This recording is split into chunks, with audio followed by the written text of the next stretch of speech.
Hi, everyone. Welcome back to the channel. Ever feel like you sold a stock just before it took off?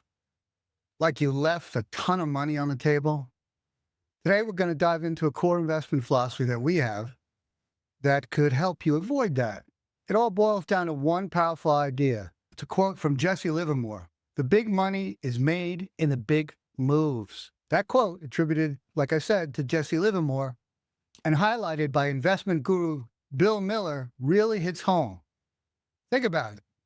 The investments that generate life-changing wealth aren't the tiny incremental gains. They're the big winners.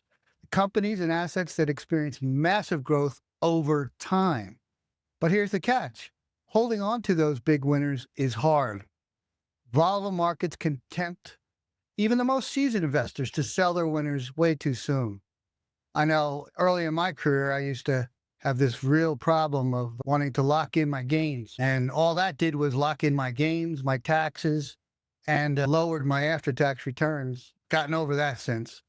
We see a stock like Nvidia skyrocket, and then when it experiences a natural pullback, the urge to cash out and lock in profits can be overwhelming. Even the most prominent winners suffered severe drawdowns on their wealth creation journey.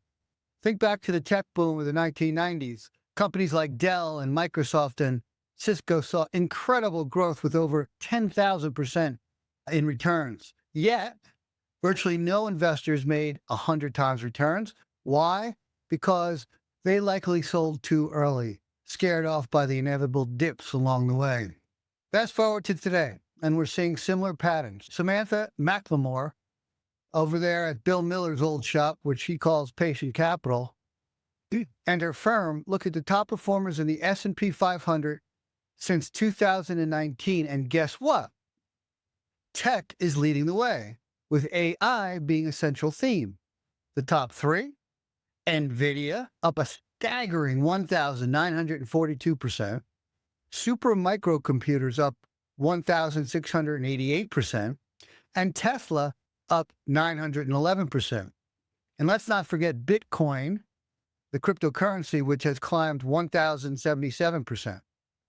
And that all happened in the same period. The analysts at Patient Capital Management looked back at the past 5 decades and found that the S&P 500's best stocks returned an average of 21,655%. If Nvidia were to achieve similar performance, it could imply significantly higher prices still down the road. The same goes for Bitcoin, which has a potentially massive upside if it mirrors the historical performance of past top assets. The crucial takeaway isn't to hold on to every stock. Of course not.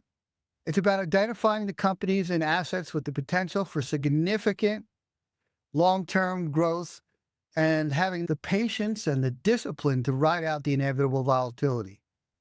As the commentary of this morning from Samantha McLemore states, investors systematically sell their winners too soon. And this is something that's in our brains. It's hardwired in our brains. We happen to love gains only 50% of how we hate losses. We're quick on the trigger on the way up, and we're reticent to cut loose our losses when they're small. We are prevented by that human behavior from capturing the big moves where the real wealth is generated. So what about our stocks? We started BAP in 2002. We bought our first investments in September of 2002, and we still own 2 of these stocks today. AutoZone, AZO, is up 4,398%, and it returned 18.4% in those 22 and a half years. And Roper Technologies, ROP, is up 3,667% and returned 17.5% per year for the same period. Hey, that's not bad considering you only need about 13.5% per year to double your money every 5 to 6 years. And for those of us who held these stocks throughout the wars, the Great Recession, the pandemic, that return is after tax, remember. We have not paid any taxes on that superior gain. Why? Because we didn't sell. And that's the key to growing after-tax wealth over time. Now, if we hold these stocks until we pass, They're going to pass tax-free to our heirs because of the step up in basis. Anyway, that's our strategy. So the next time one of your investments taking off, remember Jesse Livermore's lesson. The big money is made in the big moves. Don't let fear of the temptation of small, quick profits cause you to miss out on potentially life-changing gains.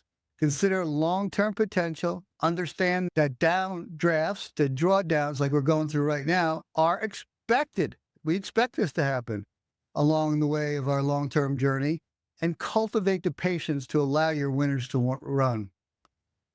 So what are your thoughts on holding on to winning investments? Let me know in the comments below. Be sure to like and subscribe for more investment insights. If you want to learn more, watch this video.